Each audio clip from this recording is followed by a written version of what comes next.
Can everybody hear me okay in the back? I'm not going to use the mic if that's okay for you guys. Okay, well, first of all, I wanted to thank our three panelists who are here today. This is, for them, I think it's more of a nerve-wracking session than for anyone else. So we're very appreciative that they've agreed to be on our panel island. Let me just go through the premise of what we'll be doing today, and I'll also have the panelists introduce themselves as well.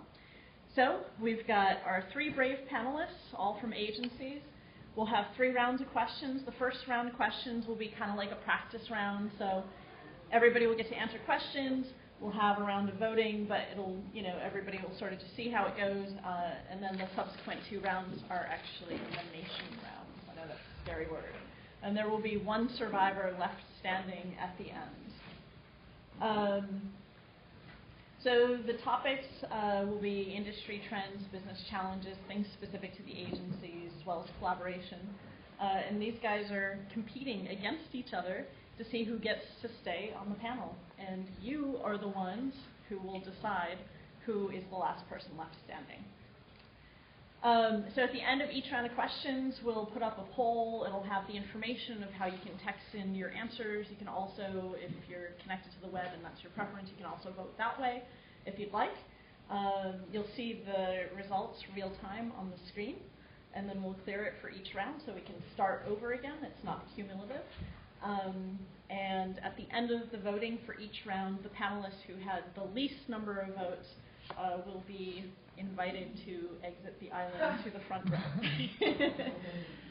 But everything is in good fun, and definitely no hard feelings at all. So round number 1, we'll talk about industry trends. This is our practice round. Round number 2, agency trends specifically, and then round number 3 is best practices and product related. With that, actually, if I can ask each of the panelists to introduce yourselves. Go ahead and tell us who you are, what your role is, your company, and briefly how you've been using Social Bridge in about 1 minute. Frank, why don't you go ahead and start us? Are those on? So this is not going to start off. Bye. This is how I'm going with the votes here. All right, folks, let's go ahead and vote. No, I'm just kidding. This is worse than the Jenga the other night.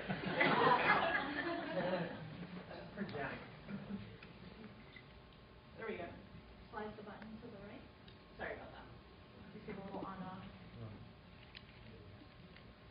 Check 1, 2. You got it. Yes, my name is Frank Nardi. I'm the Chief Operating Officer at a company called Greenawalt in Southern New Jersey. We are, what we do, our mantra inside and out is setting creative minds free. We help our clients get out of the weeds and get out of the mundane so they can focus on growing their business. We have deep roots in commercial print. That's where our name comes from. We've been a commercial printer for over 50, almost 60 years. But over the last 3.5 years, we've really transformed our company to be more of a front-end agency type integrated marketing company for our customers and clients. It's been a very unique transition for us. We've really had to do it inside and out. We had to do it with our DNA and changing it. And it's really heavy culture-based. Our original softwares that we were choosing were very linear. So print management software is always a very linear workflow that's very, very straight and almost like Laverne and Shirley on the one after another type of deal, manufacturing. But now we've started to be more collaborative. We need to be more collaborative to survive, and that software and that type of alignment needs to have more of a software that aligns with our culture is really what we're doing here today.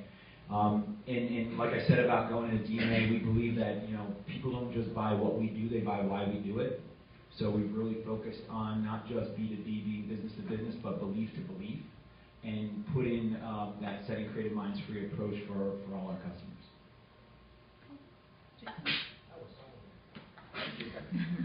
Hi, my name is Jason Greenawalt. I'm the Director of Technology for MGS Communications, an advertising agency in Miami. We specialize in Hispanic and minority group. I've been using Central Desktop or Social Bridge for the past 3 years. I'm an engineer by heart, so I'm very structured. So it came to a point where we were growing the business so much that we had to implement some structure and systems in place, and that's where I came in and helped Sharon Roux. I'm the Vice President and Chief Operating Officer of the Summit Group. We're a full-service agency based in Salt Lake City. And we've been using Social Bridge now for about a year and a half. And it was really born out of the need of trying to get everything we could out of our shop, reduce IT infrastructure within the company, since we're marketers, we're not IT people. And we needed a way to update old technologies. We had about an 8-year-old client asset library that really wasn't functional anymore, and we needed to automate things as we were growing really rapidly as well. Excellent. Great. All right. Well, with that, let's get started. So, first round, as a reminder, is industry trends. And for our panelists, if you feel like you have an answer, just go ahead, grab a microphone, and start speaking. So question number 1, transition from traditional to digital is well known and well underway. What kind of operational and financial impact has that had on your agency overall? It's affected us probably more than I care to say. I mean, print is has been a very challenging business for the last 5 to 10 years. In 2008, there were 36,000 printers in the country. In 2000, I think right now we got around 26,000, and that should normalize down to 16,000 around 2016. So, if we just kept going with print, we would probably have less than a 40% chance of being, surviving as a business. So we really needed to transform and change. And we noticed that our customers were doing a lot more digital, and there were ways that we could help that and support that. So we really put in an agency support system to be able to control what we've always helped them control. The methodology of print was just a vehicle. But really what we were able to do when we really got down underneath of it was we were controlling content. We were helping them move this content from one area to another, from one customer to another. So we just take that same methodology, that same ideology, and be able to, use print to drive web, use web to drive print, back and forth, and really become more of an integrated approach and really focus on the content.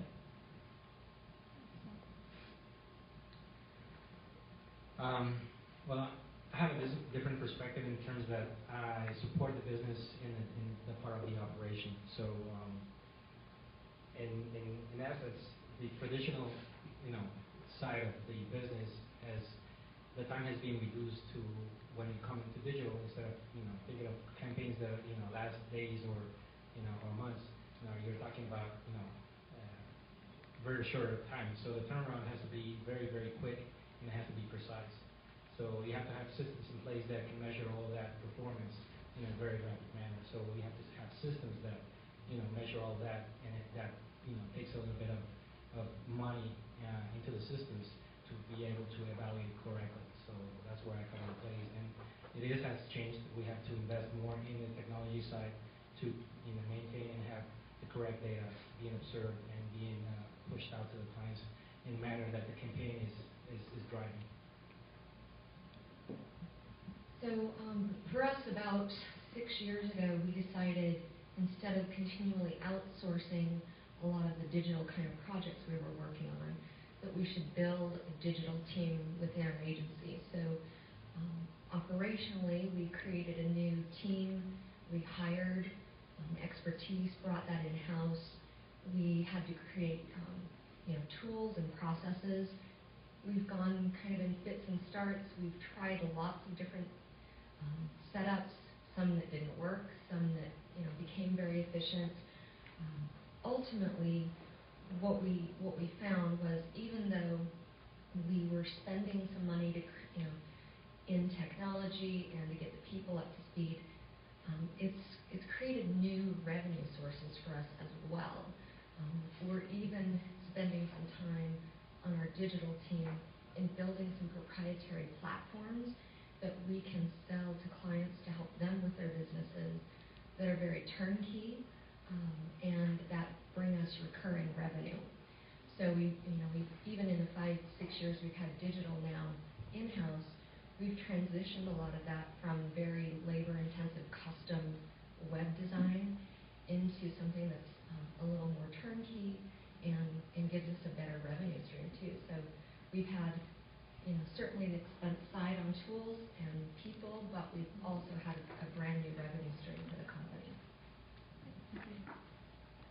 question number 2, big data continues to play a key role in defining marketing strategies for brands and agencies. What role does big data play in how you define and execute your key marketing campaigns? Yeah, it's a good one. We don't really, our data is more like small to mid-sized data as opposed to the big, data. We've done everything with the demo pheromones, psychographics, and that kind of stuff to really help personalize. We do something called a 360 data profile on customers to not only find customers for us that we want to work with, but also help our customers find more. We were working with some nonprofits to help them do that, to say, here are your like customers, and go back. This year we're working on an initiative to really integrate social media into that, to get, all that data is structured. We want to get the unstructured social media data into it, and that's really been a push for the last 6 months for us. So we're just turning that corner into big data. But even, the more and more we go down that road, the more information is the more power, and it allows us to really target for ourselves and for our customers. So it's a big part of our future. Well, being on the IT side, data is data, but it's very important to have a strategic plan in place to analyze that data. You found out, you can have all the data in the world, you can pay a lot of money for all the data, but if you don't have the strategic plan in place, or the plan before you even get the data, it's very hard to analyze. You have to have people that really know what they're looking for, what are the goals, what's the data is going to show you in terms of, be able to apply correctly into your campaign. So, big data, small data, it doesn't matter if you don't have the right people in place and the right goals or strategic plan beforehand. Otherwise, it's just a waste of money. Very similar to what Jason said. We're really trying to focus with our people not on the nuts and bolts of the data itself, but what the right data is. It's, same kind of thing. It doesn't matter if you're not asking the right questions, if you don't have the ability to analyze it and bring some kind of insight and an ability to take what you gather and translate it into something that helps your clients, their campaigns, and helps their businesses. So, yeah, I agree. It's not so much that it's big data, small data. We always had access to lots of data before big data became to be what it is now, but you have to ask the right questions. Have you guys actually hired on, analysts or those types of people now that, I guess, we're seeing more talk about big data specifically? Have you hired on people to analyze it and help synthesize it into something meaningful, or are you using tools? Or for us, that's really campaign specific, so we don't have a person on our staff that does that. I can see that in the future, though, as we continue to grow and more and more of that data is available. Clients will expect that from us as well, but we've done that on an ad hoc basis with an external resource. Yeah, the important part of the data is how fast can you analyze and return the result. Because now, campaigns are, like I said before, campaigns need to take longer to, have a campaign in place to execute. Now, the time is shorter. Clients need fast turnaround time. So all that processing is going to have to be very, very fast and efficient. For us, it's also campaign driven, and depends on the campaign is how we can, hire that help or resource for that. Yeah, we haven't specifically hired anybody to fill that role, but it is campaign-based, very similar to what you guys are saying. Our focus with that, is that ROI aspect, so that working with us becomes an investment rather than an expense, and we can start to look at, the metrics there to say, there's variables here that really turn it into more of an ability to win at the end. So question 3, I believe this is the last one for this section. According to Ad Age, mobile growth is expected to hit 75% year over year, with ad spending around $11 billion in 2014. So, given this, what's the role of mobile marketing on your current development strategy for both you and for your clients? it's a whole new ballgame for us. We've gotten into mobile marketing where print drives web through a QR code or an AR code, but what we're really starting to dive into and strategize for moving forward is having those developers or having a partner for those types of development. Unless we're doing it consistently over and over, developing apps or developing AR codes or things like that, it's very tough to do to ROI that investment. But to have we're actually looking for strategic partners in that to make sure that if we do come up with that idea, we're not locked in to what we have on staff. We've got a strategic partner that can say, yeah, we can develop that app for you. We can get that AR code with the 3D graphics or whatever going. The challenge that we face basically is how to track the behavior of the end user in a mobile device. Technology is still not at the place where you can track, you can put cookies into mobile devices at this time. So that's a challenge. And clients, we have to educate them that, if we go into that step, there's going to be an additional cost, or there's going to be some limitations into that as technology evolves. Where there's a will, there's a way. So eventually, we'll get to that point. But in the meantime, it's a challenge that we have to educate clients that even though with all the money or all the investment in just mobile devices, you're not going to get the reach that you can get with other mediums. One of the things, again, that we've focused on is on our people and the development of our staff, and it cuts across virtually every single department. So, mobile or digital doesn't live only in one department in our agency, and we set that up deliberately so that it didn't become a silo. And so we've had to make sure that before we go to educate our clients, we are educated first. And the PR team has to understand, our media planners and buyers have to have a very deep understanding of how to strategize and how to execute that. Clearly our digital team has to be probably the leader in that inside the agency, but we've really focused hard on getting all of our people educated. And as we hire now, it's an absolute requirement. You have to have that competency coming in the agency.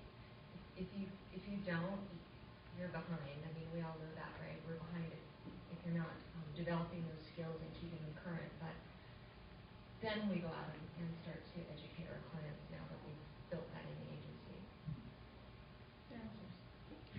Sorry. Okay, so this is our practice round of polls.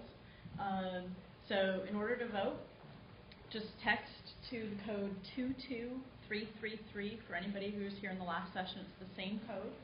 And you're going to text one of the following three names.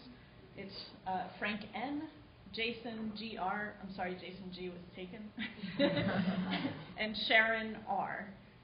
So we'll start, we're already starting to see the real-time results here. You can also go to pollm.com/Collabosphere if you're connected on your iPad or laptop and prefer to do it that way.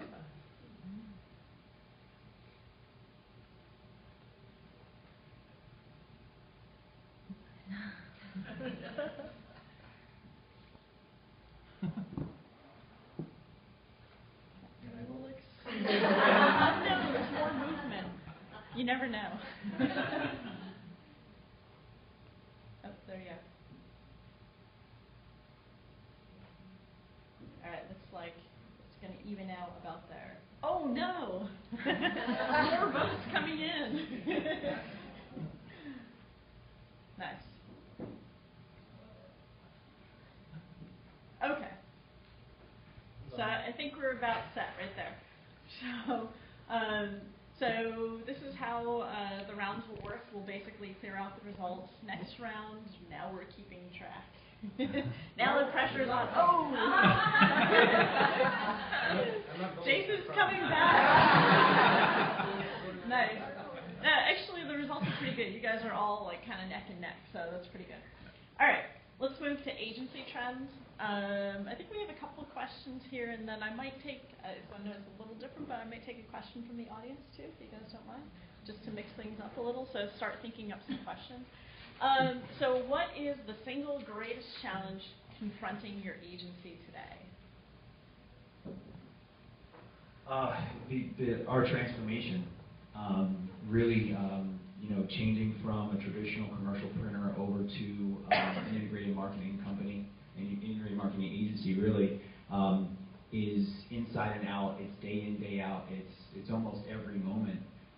Was talking to Sharon last night about sourcing new talent and finding the right people. And I can't say it enough, it's about culture. Our biggest challenge is that when we're doing a transformation like this, we've got to have the right culture that things aren't going to go according to plan. It's going to be messy. We've got to be able to take a punch and get back up and have something go wrong and be able to say, we can make soup out of this and we can make it work. So it's really changing our DNA, positioning out ourselves for our customers, and overcoming what we call the credibility gap.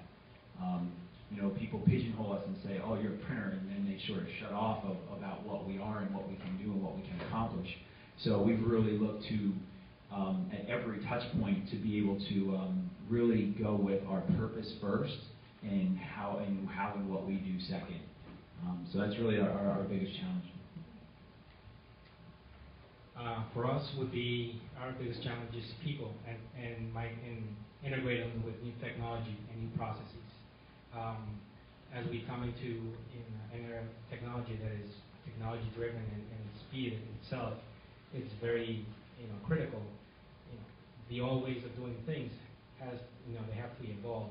So trying to get into the associate's mind of doing things in a different way that they're going to accelerate and produce a much faster or a better result is critical. So you have to play with their minds. You have to understand their intrinsic values, see what's driven them, and align them to the goals and the vision of the company so that everybody drives at the same pace. For us, it's talent. As we all do, we don't make widgets, right? We sell the ideas of our people. So our people are the absolute core of it. So, I think you've probably all experienced the same thing. There's a certain turnover level within agencies as well within this business. So finding the right people, like Frank mentioned, getting the right people in to fit our agency and our culture is more important to us than the actual hard skills. We can train those kinds of things, but your wiring is something that you come with. And so it's really important for us to find the people that fit appropriately and who can deliver to our clients. So getting them in the door is the biggest challenge. And then providing an environment where they want to stay and they want to do good work. And they are happy to get up every morning and come and work for the Summit Group. So retention of those people is also critical. Question number 2, agency mergers continue to accelerate. Do you think these types of mergers are beneficial to creativity, or do you think it's actually eroding it? It can be both. I think one of the things that I think we're seeing more of with mergers and is that culture is being considered. A lot of times prior to the last 3 to 5 years, it wasn't. It was just the dollars and cents of it all. And now it's like, okay, we're a small agency or we're a bigger agency and we're going to buy this agency. What type of culture are they bringing with them? What type of culture do we have, and how can they improve? I think that's becoming more of a conversation piece now, and hopefully, like Jacob was saying, moving forward into the future, that it's even more so, as opposed to just the dollars and cents of it. Yes, I did a couple mergers myself, so it is critical, that we have to have, the goals and the values of the companies migrate and understand the cultures of both companies and see how can they fit together and how can they merge, because it is critical. The companies don't run themselves; they run with the people inside them. So everybody has to understand that there's a common goal, and how do you leverage, the different, cultures between each company, to a point where they can understand that at the end of the day, it's going to be just one company going forward. So I actually worry about it killing creativity, and I think that the reason is when companies merge, there's such a focus on the dollars and cents. If the reason they're doing it is to create more shareholder value, to create efficiencies, to strip cost out of certain areas, and that's why it's done, then I think there's a real risk that creativity can get stifled and lost, and because they're not, focusing on culture and those kinds of things, because that's not what's on the bottom line. So I think that we've seen some huge mergers this year, and there's a little chatter out there about what that's done in those agencies. I think it can be done right, but with an exclusive focus on the dollars and cents, there's a real risk. Have any of you guys been through a merger where there was a collaboration tool, whether it's Social Bridge or something else, in place, and has that helped the process at all in terms of culture and communication, or has it not made a difference? Is it okay to say no? I have not. But I'm sure it would help if it was. I think it would be a great tool to have. Point. Actually, 2 years ago when we had our first merger, I was researching what kind of tools would we use to integrate people that are in your New York office in Miami, and I came across this tool, and that's when I went to my CEO and I told him, now whether we're expanding our offices and everything as we move forward, we have to have a tool that people are feeling integrated and that they're feeling that we're in the same company. It doesn't matter if we're 1,000 miles away. So, especially in collaboration with the creatives, they're very spread. They want to do whatever they want to do, but in essence, having a tool to be able to have in one location, all the creative, all the assets, look at all the comments, look at all the information that's going back and forth between different teams, makes it more productive. So, in essence, thanks to Central Desktop, has helped us bridge that difference between one team and another team. They feel as one. So, yes. I think, yeah. Do we have any questions from the audience on agency specific before we go to voting? No questions? Okay, let's do it. Let's vote. All right, round 2, same key code 22333.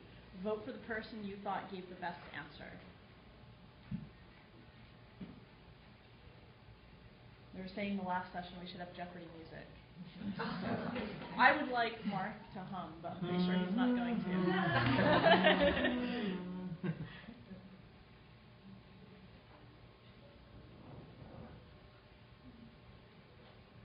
Oh, wow. So interesting. Obviously, every vote counts, so make sure you're voting here. Oh my gosh, we might have a tie. Has anybody not voted yet? Oh!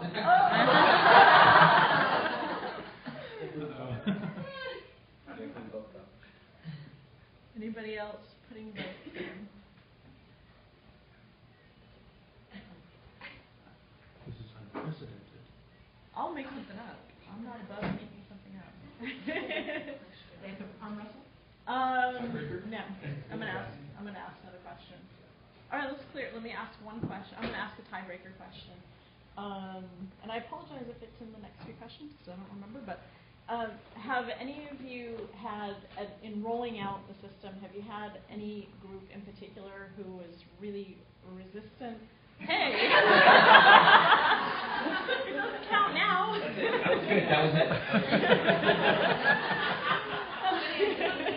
I'm sorry, Frank. I just robbed you of your vote just now. Have you had any group in particular within your company who is particularly resistant to use the system? And if so, how did you get past that that hurdle? Or how are you addressing it if it's still an ongoing battle? Yeah, so our biggest thing that we use Central Desktop for is how we interact with our clients. So we've created individual portals for them, and we use it more externally than internally right now. So each one of our customer service reps will have a couple portals in front of them with a few different clients. So our clients are the ones that we're really convincing to really buy into the system. So we're trying to change their legacy thinking on how they approach their business. We would have multiple proofs going back and forth on a daily basis that we're trying to track and monitor, and that was all through email. So using the proofing system, using the workflow system, we could create those hierarchies.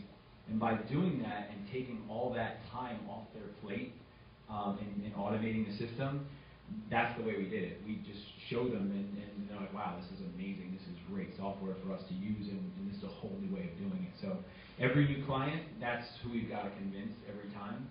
So it's a little bit different than a new employee or a new team member. So internally, everybody's pretty much on board. Yeah, everybody loves on board because it's also helping us interact. We're getting our proof approvals faster. We're getting notifications that we have clients that do multiple lots, so there could be 17, 18 different proofs for one project. And before, people were creating their own side spreadsheets, trying to keep up and keep track of what they were doing, how they were doing it. Now they're just getting email notifications, and they know exactly what can go to press as soon as possible. And when you got the tool, was it kind of like a top-down mandate, or how did you sort of reinforce when you originally rolled it out internally to sort of get them on board so that they can get the clients on board? We try not to do it as a mandate, but it is a tool like this, a collaborative tool like this, needs to be a leadership-driven tool. And yes. All right, so that was from somebody in Central Desktop. It needs to be driven by leadership, and we've got to support it, and then encourage, and always be teaching, and always be, there's gonna be bugs, there's gonna be hiccups, there's gonna be, I don't know how this works. But if we approach that as an opportunity to teach and learn and grow, then each one of our employees, each one of our team members are going to see that as a value add and say, you know what, I can get so much done faster if I use the tools in front of me. So. For me, it's kind of a scary story. I bet my job that the tool was going to work. I did. You can ask my CEO. I did bet my job. I was so confident that technology was had to drive the new way of work. And I told my boss, this is going to work in a year. If not, I'll resign. And I'm still here, so it worked. No, what I had to do is, and I'm a little bit geek by nature, so since I know the technology was working, how can I get people, how I can get inside their heads and have them use the tool? Because there's one of the things that I study is there's a law called psychological reactance, and it's proven scientifically that the more you tell someone to do something, the less they're going to do it. That's a fact. So I had to find intrinsic motivators, and I had to read about motivation and psychology, and I did find that by having the user look at the tool as something that is going to help them, not me, or not the boss, or not the company, but them. I found that the resistance came down dramatically. Even for creatives, creatives are all over the place. But even them, they got structure. They like the task. They like to know if they were behind a job or a particular task. And sometimes I even got help desk tickets. I didn't get my assignation, and they're on my butt. Why is that? So I had to even call support and things like that. So it was fun to see the 180 degree of the people turn around from from doing something that someone had to tell them to do for finding their own reasons to do it. I don't have to answer that one, right? Was this a tiebreaker? Oh, well, I was going to have them do the whole poll. Oh, okay. Yeah. All right. Okay, so repeat the question. So within your agency, when you rolled out Social Bridge, was there a group in particular that was really resistant to use it or to adopt the tool in their work? And if so, how did you overcome that challenge, or how are you battling it still? We we actually had a little bit of a challenge with our creative team because they already had their own MacBrain server. They already had their own structure, so they didn't really see a need to come along with the rest of the agency. So what we did is we picked actually 2 people from that group. One that we thought would probably be a champion and who was interested, and we also picked the one who we thought was the most resistant. And we got them together with us as we were doing like design of our file structure with our workspaces. And so we wanted to give them input so that they would feel like they could build and develop and help with the system and not have it be imposed on them. And that made all of the difference. Yeah, smart. We talked about it a little bit with like the 9 collaborators getting like your skeptics and your dinosaurs and the others who are a little resistant on board. So, okay, now you can vote. There you go, Frank. That one counts. That's good.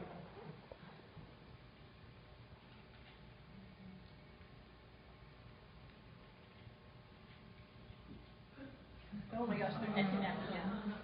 Frank pulls ahead. Oh, one more. Nope, now Jason's catching up. Oh! Another tie.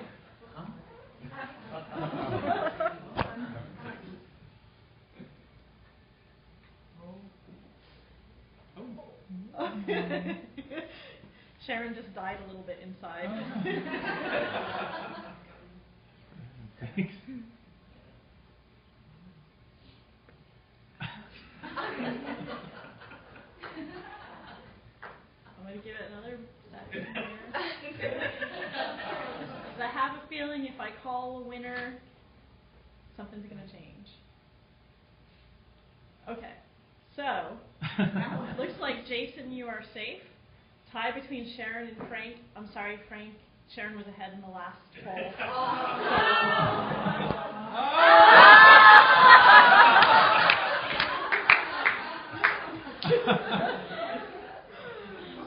Well, Round 3. Did you, I haven't touched anything. no, sorry, did you take a screenshot of the percentages?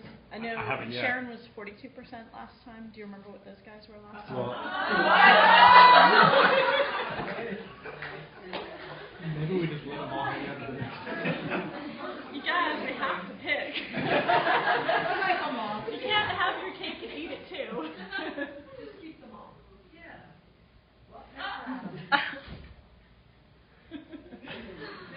Okay. I'm going to have to give my sympathy speech to Jason now. Because Sharon was ahead in the last poll. And to call a tie, are we sure this is the final? By the way, you can only vote once. I won't let you vote twice in a poll. Okay. Go ahead, get a screenshot, and quickly, let's move to the next slide. Okay, I'm sorry, Jason. Calling tiebreaker, since Sharon was ahead last time we did the poll, I have to give it to Sharon. But thank you very much. I think you all gave really great answers, and obviously that was evidenced by how close it was. We did it twice, and I still had to do a tiebreaker there. Okay, so final round is best practices. So it's down to Frank and Sharon, and you get to decide. So collaboration is key to our product and company culture, hopefully to yours too. So in your career, name the top 3 tips you practice for successful team collaboration, and briefly describe how you learned these lessons. Sure. I did a lot of studying about collaboration and about culture when I first got into this position. It was one of my big initiatives. And Lou Gershner, who transformed IBM in the 90s, said that culture isn't one aspect of the game, it is the game. And that really stuck with me. And when we talk about a collaboration software and culture driving that, the 3 tips are, hire for attitude, train for skill. We talk about that every time when we meet new employees. We actually have a culture interview for them. where they meet with other people in the company that aren't going to directly report to. The other thing is gardening 101, and that is, it's not just the plants, it's the soil. Are we as leaders creating an environment that people can collaborate in? Can we truly brainstorm? Can we truly speculate and come up with ideas without being branded, oh, that's what Frank said, you know? So it's about removing that friction, sharing ideas, and without the fear of failure, to be able to say, hey, listen, this is an idea, this is how we collaborate. And then the third one, I would say, is always be teaching. Everyone that we hire, we want, and everybody that we bring to the table, we want them to, they bring something to the game that we don't currently have. That's one of the things that's our mantra that we really stick to, so that they can teach us as much as we teach them, whether they're a receptionist, whether they're a leader in the company, whether they've been a manager for 30 years. You know, bring something to the game and always be willing to teach what you have, that spirit, that fire inside you. Teach that to somebody else, and that really helps us drive our collaboration, and that transforms into the collaboration software. Right. Yeah, you can have your own now. That's how it's going to be? Throw it down. All right. So, as I thought back over my career and, you know, some of the times when I've had good collaborators to work with, some not so much, or maybe when I haven't been a good collaborator for someone else, the three things that I really remembered were that you have to do what you say you're going to do. You must deliver. And so we try to build an environment in our agency where we don't let each other down. If we can build that in our teams, then we do that for our clients too. We deliver for our clients. We don't let them down. You do whatever you have to do to get it done. And so having systems like this support and foster that kind of culture. So that's how we think about it inside the agency is you do what you say you're going to do. Another, and we've alluded to this before, is ask, don't tell. So we really wanted to make sure when we brought in Social Bridge, that we did what we said we were going to do. We asked people, we collaborated on the rollout, on how it should look. We didn't tell people how it was going to be. And so many people in our agency had the chance to participate, to give ideas, because they knew it better than we did anyway. So ask, don't tell. And then we also tried, as we ran this project, instead of saying what's in it for me, we tried to turn it around to what's in it for you. So if you're always thinking about what the other person can get out of a collaboration, we talk in our culture, we talk about being client obsessed. So we always ask what's in it for them, and we try to do that for ourselves as well. What's in it for the other person? So if you keep those kind of principles in mind, that really is the foundation of trust, which you have to have for good collaboration. Good points from both of you. Oops, sorry. Did I skip one? Oh, we talked about that. Explain one business problem that you solved with Social Bridge following your rollout. What has the result of this been for you or your teams? I mentioned earlier that print MIS systems are very linear, and that's really what we've been working with for 50 years. Our customers, though, what we were finding were we were doing sometimes weeks to months worth of work before we ever hit ink on paper, and there was back and forth of ideas, back and forth of creative briefs, back and forth of changes, proofs, and we didn't have any type of methodology or software to handle that.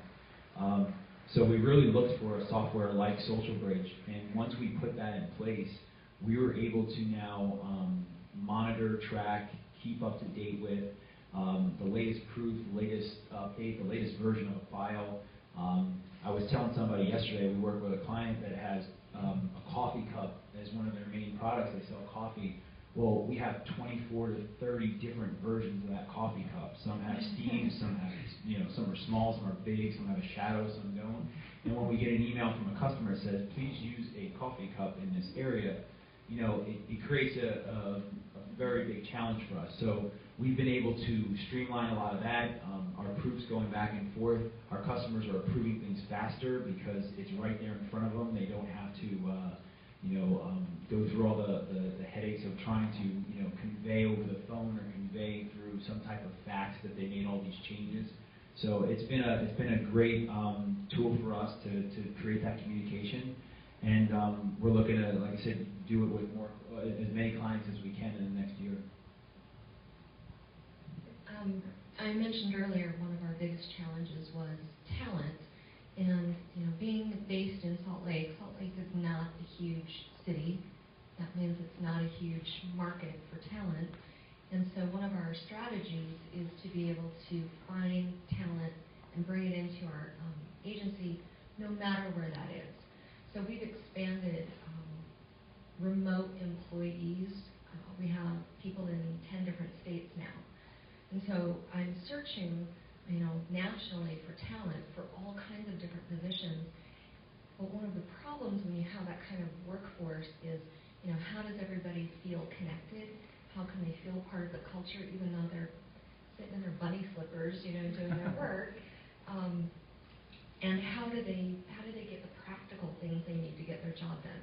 Access to files, sharing with people in the home office, that kind of thing. So Social Bridge has really given us a platform to accelerate that kind of growth, and it supports our talent strategy, which is how the company is going to continue to grow and improve. I have another question, it's not on the slide, but have you guys internally seen any of your users use the system in a way that was surprising or innovative, or something that just when you saw them doing it, you're kind of taken aback? Hopefully in a positive way. Say a good way or bad way? Could be either, but hopefully in a good way. No, not just yet. I mean, we've seen some really cool ideas come up. One of the things we just started using was the database web forms. And what that really opened up for us is now everyone's like, well, can we get that onto a web form, get that into a database, create a workflow, and all of a sudden we've got an automated task that's already created in the system so that the person who's monitoring the tasks, all they have to do is just go in and check them out, and they're all there. And we've got one customer that's on it now that has 132 locations all over the world, and they're using a database to send in those tasks or those jobs. And we now have a portal that we can measure all that, as opposed to 132 different emails trying to figure all that out. But what that has done is our team is like, well, can we do this? Can we add addresses? Can we add fields? Can we attach files? All those things that really bring the ideas up from the people using it, as opposed to down from leadership saying this is how you got to do it. Yeah, I'm really proud that in our in our ecosystem that our end users will get together themselves and figure out a solution. So it isn't come to the the Social Bridge champions and give them an idea and see if they can figure it out and then roll it out. They actually get together and just solve their own problems. And so we have a similar kind of issue. One of our largest clients is Subway, and we do work for 33 markets coast to coast. We have thousands of locations where we need to ship collateral, and those things change almost on a daily basis. Stores are opening, stores are closing. And so some account coordinators, guys like 6 months out of school, got together and said, this is a real problem. Let's figure out that database function in Social Bridge. They got it together themselves. They figured it out. They called support, and they built a database that is more functional than anything we've ever had before. Cool. Before we go to the polls, any last question from the audience for these two, head to head, battling it out? All right, let's go to the polls. By the way, I hope you guys were nice to Jason before, because now he can vote. So same key code 22333 Frank N, Sharon R. It can't be a tie, by the way. We must have an ultimate winner. Although I do have party gifts for all of you.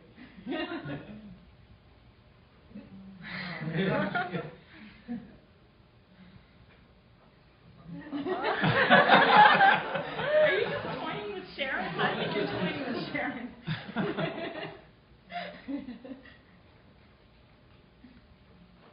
That is so Calling Jimmy Carter to look at this election. She's going to demand a recount. Check the chat.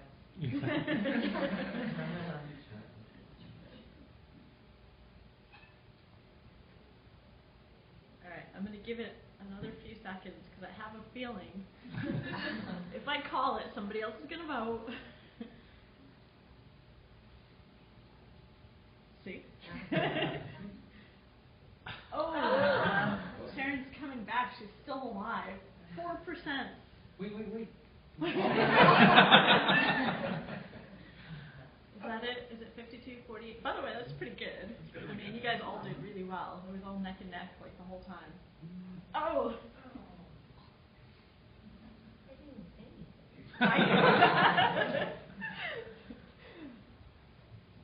All right. Does it look like? Are we good?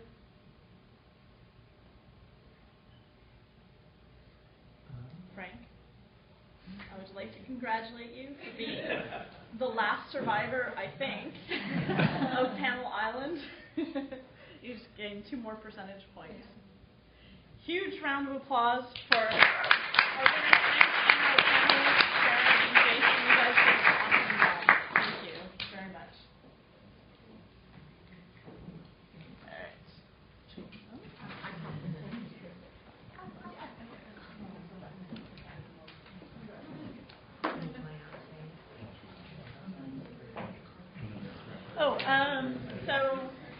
What time is it? 9 minutes. You've got about 9 minutes, and then we'll convene next door in the general session room right at 12 on the dot. We'll just do a quick wrap-up, and then you guys are free to go, and people who are going to training will go to training.